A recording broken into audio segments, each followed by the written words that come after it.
정부가 7.1령 부동산 대책에서 논란이 됐던 민간 임대사업자에 대한 세제 보완책을 지난주 금요일에 내놨죠. 그런데 주말 사이 보완책에서 또 다른 사각지대가 드러나 다시 논란이 일고 있습니다. 부부 공동 명의의 임대주택은 세제 혜택을 받을 수 없다는 국세청의 유권 해석이 나왔기 때문인데요. 자세한 내용 경제부 손석우 기자와 알아보겠습니다. 송 기자. 네. 정부가 이 사흘 전에 발표한 보완책에 그러니까 또 예상치 못한 구멍이 생겼다 이겁니까? 네, 현재로서 그렇게 봐도 무방할 것 같습니다. 이 논란이 된 부분이 이제 부부 공동 명의의 임대주택 한 채에 대한 세제 혜택인데요. 지난주 금요일 정부가 발표한 보완책을 보면 기존에 등록한 민간 임대사업자의 경우 세제 혜택을 그대로 유지해 주겠다는 게 골자입니다.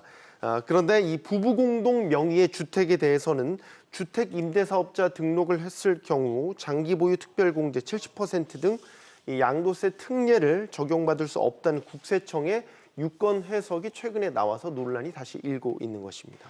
네, 이게 왜 적용을 받을 수 없다는 겁니까? 국세청의 유권 해석은 이 개인이 올린 질의에 대한 회신이었는데요. 국세청의 설명을 보자면 해당 과세 특례는 민간 임대주택 특별법에 따라 8년 이상 임대할 목적으로 1호 이상 민간 임대주택을 취득해서 임대사업자로 등록한 거주자가 이 조세 특례 제한법상 해당 요건을 모두 충족하면 적용됩니다.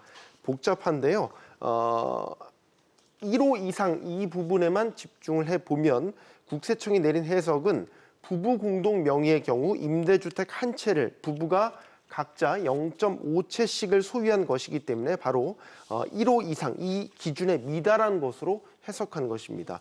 하지만 이 세무 전문가들은 조세특례 제한법에서 1호의 기준을 명시적으로 규정하지 않고 있고 또 부부 공동 명의가 늘어나는 최근 추세를 고려하지 않은 해석이다라는 지적을 하고 있습니다.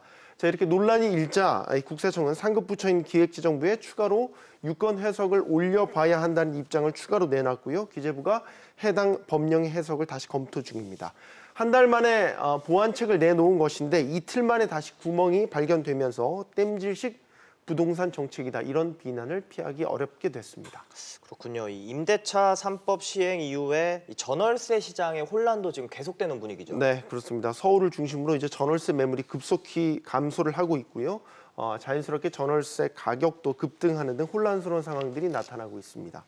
특히 신규 계약의 경우 재계약 시 전월세 인상률이 제한되는 탓에 가격을 한꺼번에 올리는 집주인들이 등장하고 있고요. 또 늘어난 부동산 세금만큼을 전월세 가격에 전가하는 경우도 빈번하게 발생하고 있습니다. 그럼에도 불구하고 시장의 전월세 물량이 모두 부족한 상황이어서 가격이 높아도 매물이 나오면 바로 소진되고 또 이런 현상은 가을 이사철이 되면 더욱 심화될 것이라는 현장의 이야기가 나오고 있습니다. 네, 송 기자 잘 들었습니다.